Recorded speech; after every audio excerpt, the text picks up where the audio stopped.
Hey, welcome to the Strong Roots podcast. My name is Kristen Hill, and we are so excited that you're tuning in today. Our prayer is that you would move one step closer to Jesus through this series. So go ahead and check out this next episode. Hey, Strong Roots, we are so excited to be here with you today. Today we're talking about how to apply our values. And I am here with Allie, and she is just a wealth of wisdom because she leans into the Lord and she's hungry to know more about Him, and she inspires me every day. So I'm so excited to learn from you today and how you apply your values to your everyday life, because I feel like you're at a different stage of life than I am. Mm-hmm. You were brought up in a different generation, and I think this is going to be so applicable to every generation who is listening today. Yeah. So thank you. Yeah, thanks for having me. Yes, so I'm going to, right off the bat, Allie, what's the most important factor, in your opinion, when making a decision? I think it's so different for everybody, but like if we take our values, our responsibilities, our personalities even, everybody has a different view on it. But for me, it's always been doing the research. And my teachers in high school, they kind of donned me as the why kid. I was never good enough with just, okay, so here's how you find the area of a triangle. Here's the formula. But why? Like, that's cool. Now I know how, but I needed to understand the why. And so I found that doing the research on my own and coming up with the best way to do it, and that's the type 3 in me too, but that was the biggest way of coming up with the right decision for myself, was doing the research. Has it been difficult finding the whys in certain questions? Oh, always. And being a fairly new Christian all in with Jesus, I think that it's a conscious decision that I have to make each day. That if I'm not getting the whys, then I need to go into the Word and figure out why I'm not getting that why. Absolutely. Yeah. So besides the Word, where else do you look for whys? Oh, that's good. Godly counsel. I think going to my people, going to my small circle of people that I trust to take advice from, I think that's huge. And I think waiting too, I think is so big. I'm a super impatient person, and I talk about this a lot with being God-pleasing, but I'm just so impatient. Like, I want the answer right then. So sometimes I need to wait and sit in that stillness to find that answer. That is the truth. Yeah. That was so right on. So, Allie, what are treasures in heaven? And how do our decisions affect our eternal life? Yes.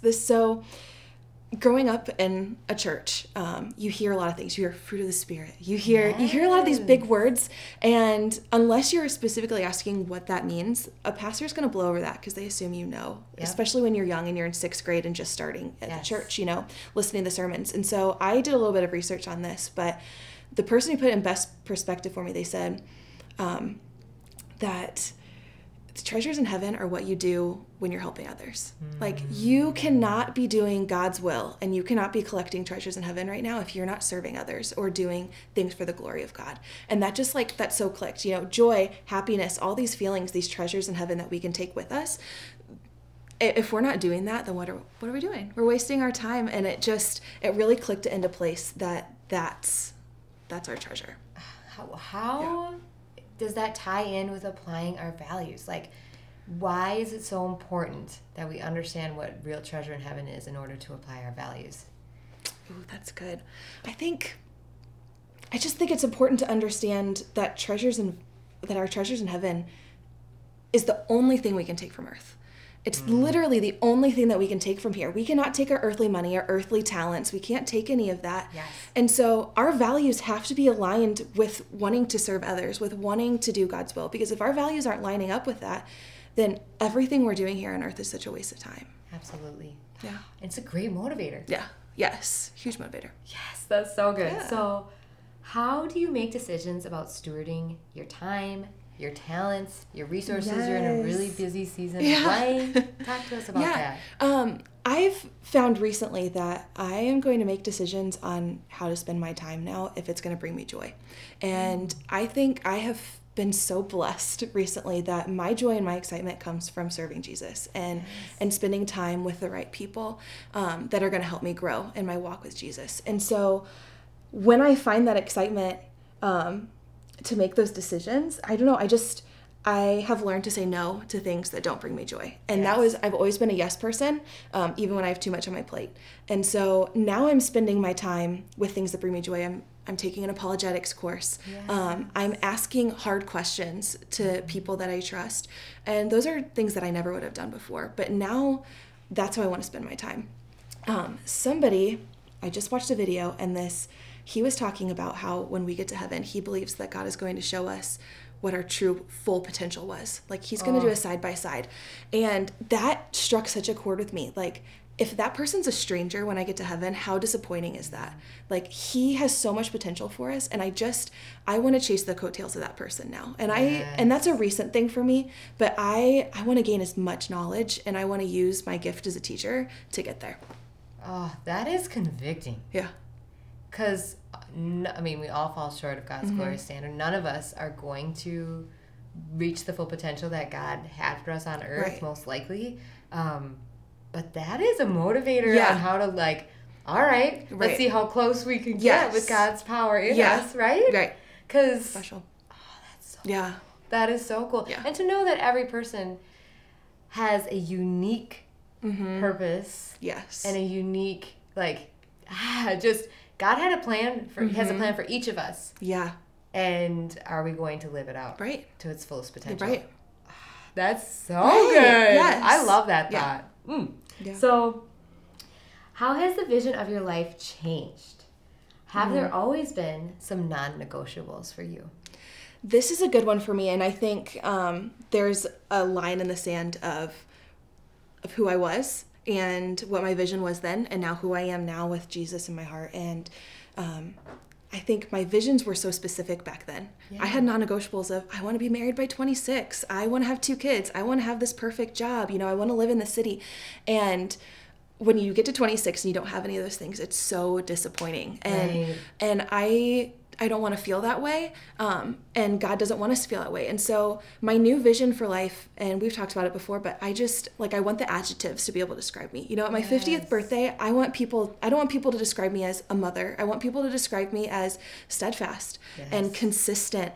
And she just loves Lord, and she wants to help wherever she can. That's my vision for my future. And if people can say that about me, then that's the goal, right? And so, I don't know. I don't know. That just feels really special to me. But I don't know. I don't think I ever had non-negotiables technically before, besides the specifics of wanting to be married.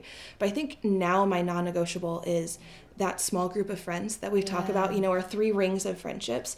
Those 2 rings on the inside, if they don't have Christ at the center of their life, then I don't need them in that circle. Eventually they could get to that circle, but I need to make sure that I'm protecting my heart too. Yes. With Jesus in it. And so I think that's my only non-negotiable for my vision. I like that. Yeah. So what are your strongest values? Because we're talking about non-negotiables, but what are the 3 things that you're these are the 3 values I try to live out every day? It doesn't have to be 3. Ooh. I just threw that number out there. That's hard. I mean, helping others. Yes. I think that's a huge value. Teaching others. I want to be able to be a teacher. I take a lot of value in that. I think that's truly God's gift to me that I've been learning over time. So I think that's valuable, and I don't want to waste that. Yes. I don't know. I'd have to think about a 3rd one, but I think those are big ones for me. And I think you said it, being steadfast. Yeah, absolutely. Consistent. Yes. I think that's so huge. You want to finish the race consistent. You don't want to have a roller coaster of a race. Absolutely. To the finish line, so. Because I think a lot of times, you said it earlier, but we don't even know what our values are. So how could we even apply them? Right. And I think it's so important to have that clear vision that you talked about for your life. And not only a vision, but a vision that aligns with God's purposes and plans. Right. Because, like you said, you could have gotten to 26, been married, lived in the city, all your dreams, and you would have found out it's meaningless. Empty. Yes. Yeah. Absolutely. Isn't that the truth? Yeah. So the only values that I find that bring real purpose are from Jesus. Yeah. You agree? 100%. Yes. 100%. Yes. Okay, so on that note, what's the best part about living according to God's plan? I think it's the people you do life with. Yeah. I think that is so... I don't know. I think it's just the best part, and I've never had friendships like I do now. Yeah. And the community that I've been able to build here, at First Church and in DeMont in general is so special. These are deep. These are people that I can seek truth from and not get my feelings hurt. And we can see different perspectives and we can still love Jesus the same together. And I think that's the best part, because I've never truly encountered true friendships like this that are deep and that Christ is at the center of it.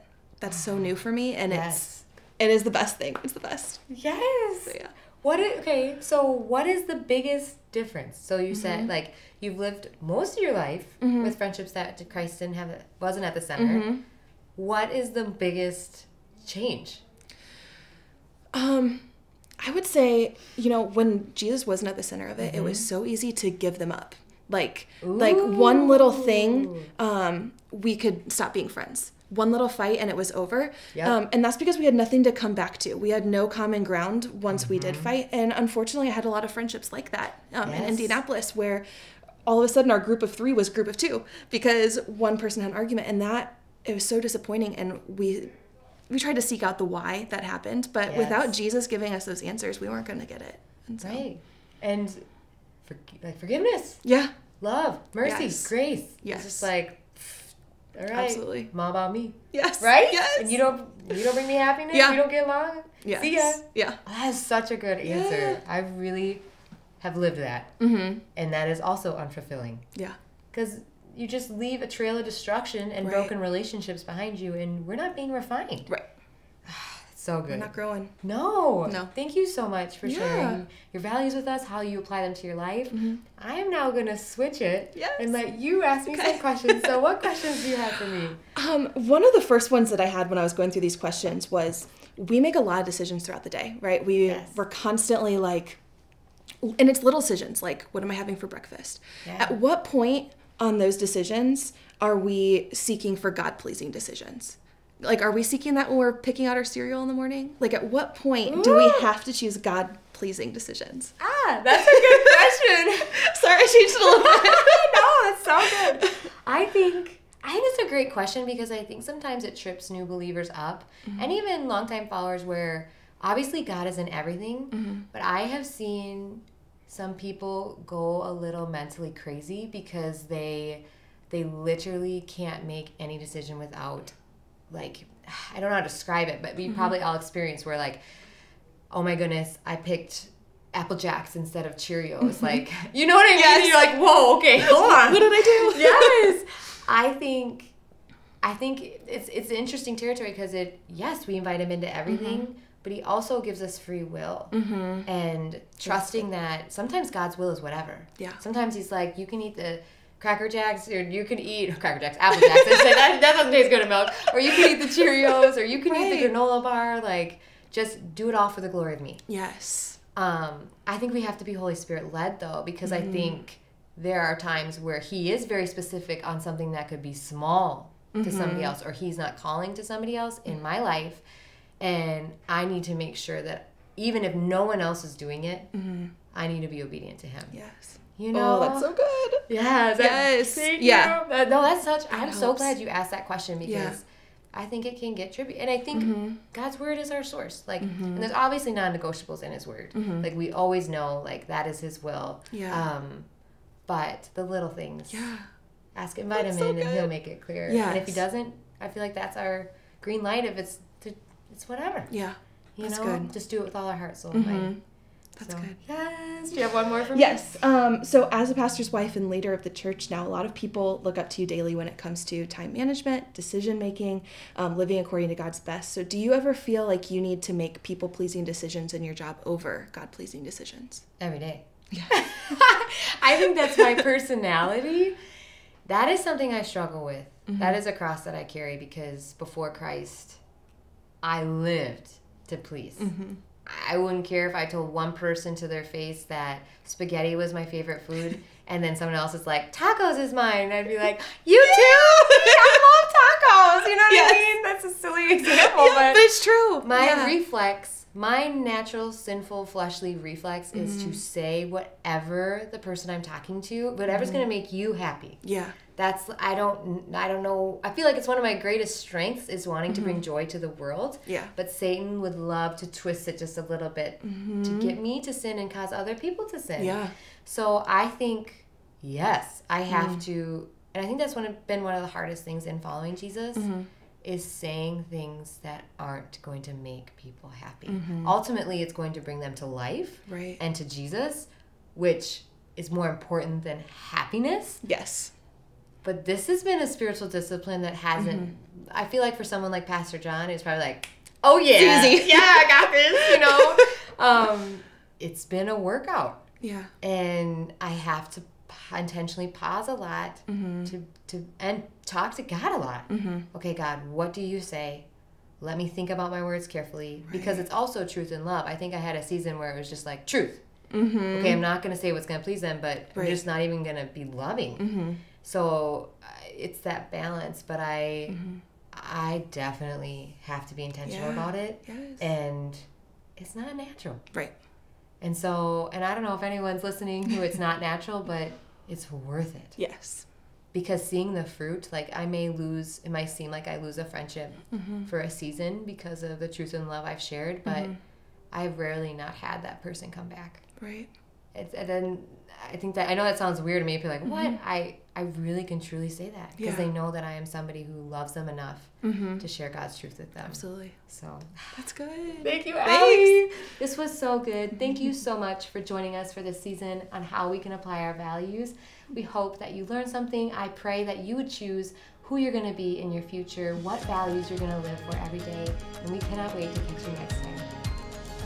If you enjoyed today's episode, make sure to follow us on our other social media platforms.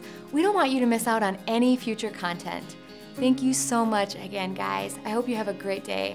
And I want you to know I am personally praying that your roots stay strong.